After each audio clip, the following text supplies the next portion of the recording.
Join us as we dive deep into the mystery of who really owns Antarctica and see if we can uncover the truth about this frozen continent.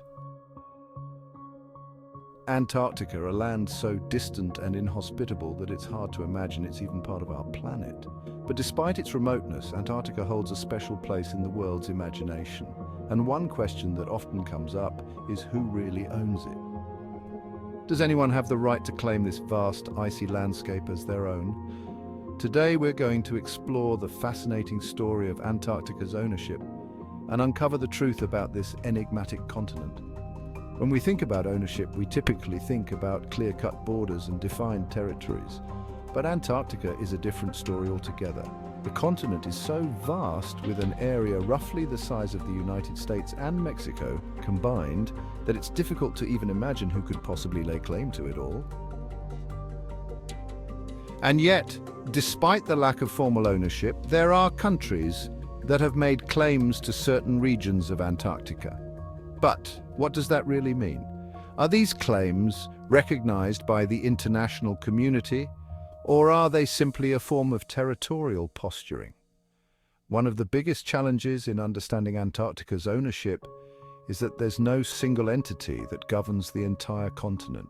Instead, there's a patchwork of claims and agreements that have been stitched together over the years. Some countries have made claims to specific regions, like the British Antarctic Territory, which covers a massive area of over 660,000 square miles.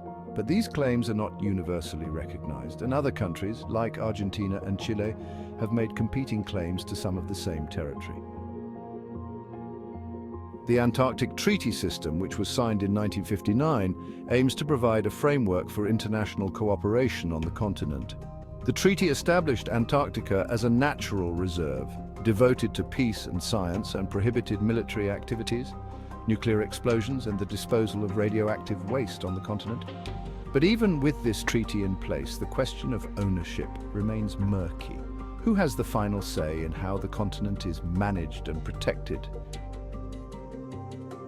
The complexity of Antarctica's ownership is further complicated by the fact that many countries have conducted research on the continent, establishing permanent stations and conducting scientific experiments. Some countries, like the United States, have even built entire cities like McMurdo Station, which is home to over 1,000 people during the summer months. So, who's in charge of making sure that this fragile ecosystem is protected for future generations? One of the most surprising aspects of Antarctic ownership is the potential for future conflicts over resources. The continent is thought to have significant reserves of oil, gas, and precious metals, which could spark a new era of exploration and exploitation. But as the world grapples with the challenges of climate change and environmental degradation, it's clear that the future of Antarctica's ownership is far from certain. Another concern is the impact of climate change on the continent's unique ecosystem. As global temperatures rise, the Antarctic ice sheet is melting at an alarming rate, threatening to raise sea levels and disrupt global weather patterns.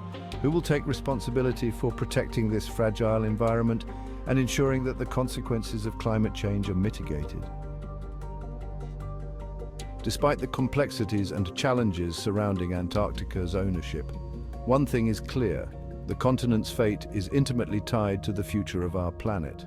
As we look to the years ahead, it's essential that we work together to protect this unique and fragile environment and ensure that the Antarctic Treaty System remains a strong foundation for international cooperation. Thanks for joining us on this journey into the heart of Antarctica's ownership mystery. If you've got thoughts on who should own this frozen continent or what the future holds for its fragile ecosystem, be sure to drop them in the comments below. And if you're curious about more mysterious places on our planet, be sure to like and subscribe.